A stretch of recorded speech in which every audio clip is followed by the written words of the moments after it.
మన రక్షకుడైన యేసుక్రీస్తు నామములో అందరికీ వందనాలండి.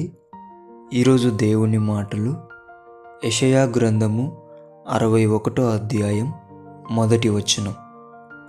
ప్రభువగు యెహోవా ఆత్మ నా మీదికి వచ్చి ఉన్నది, దీనులకు సువర్తమానము ప్రకటించుటకు యెహోవా నన్ను అభిషేకించెను. ప్రేమైన దేవుని బిడ్డలారా, ఎంతమందికి తెలుసు దేవుని ఆత్మ మన మీదికి వచ్చి ఉన్నదని? తెలియకుంటే దేవుడు నీకే చెప్తున్నాడు, నీ మీదికి ఆయన ఆత్మను పంపి ఉన్నాడు. ఎందుకో తెలుసా? నీ చుట్టూ అమాయకమైన ప్రజలు యేసుక్రీస్తును తెలుసుకోకుండానే చనిపోతున్నారు, నశించిపోతూ ఉంటున్నారు. దేవుని బిడ్డలారా, ఆయన ఆత్మ మన మీదికి వచ్చింది, ఆయన ఆత్మ చేత మనం అభిషేకించబడినది దేనికంటే అనేకులను రక్షణలోకి నడిపించడానికి, అనేకులు నశించిపోకుండా జీవంలో ప్రవేశించడానికి దేవుడు మనలను అభిషేకించాడు.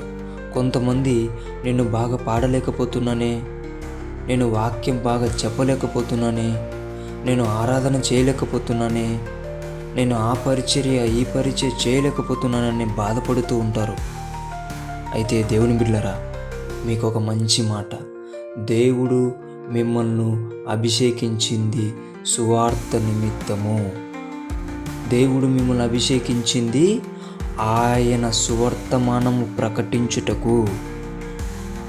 ఇది తెలుసుకొని దేవునిని ప్రకటించడం మొదలుపెట్టండి. నీ జీవితం సుందరముగా, అందమైనదిగా, దేవునికి ఇష్టమైనదిగా తయారవుతుంది. దేవుని బిడ్డలారా, మనల్ని ఎందుకు అభిషేకించాడనేది మనం తెలుసుకోవడం చాలా ప్రాముఖ్యం. తెలుసుకుంటే గనక నీకంటే దేవునికి ఉపయోగకరమైన వ్యక్తి మరొకరు ఉండరు. అటువంటి బిడ్డలుగా మీరు ఉండాలని దేవుడు కోరుకుంటున్నాడు.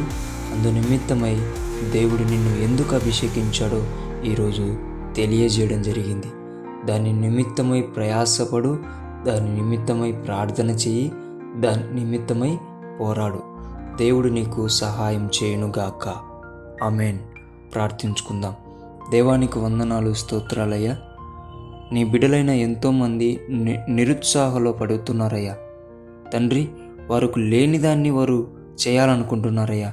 వారికి ఎందు నిమిత్తమై నీవు అభిషేకించావో అందులో నాన్న తండ్రి వాళ్ళు ఎదిగేలా వారికి సహాయం జరిగించమని, వారి మనోనేత్రములు తెరచినందుకై నీకు స్తోత్రాలు చెల్లించుకుంటూ యేసు నామములో ప్రార్థిస్తున్నాం తండ్రి. ఆమేన్.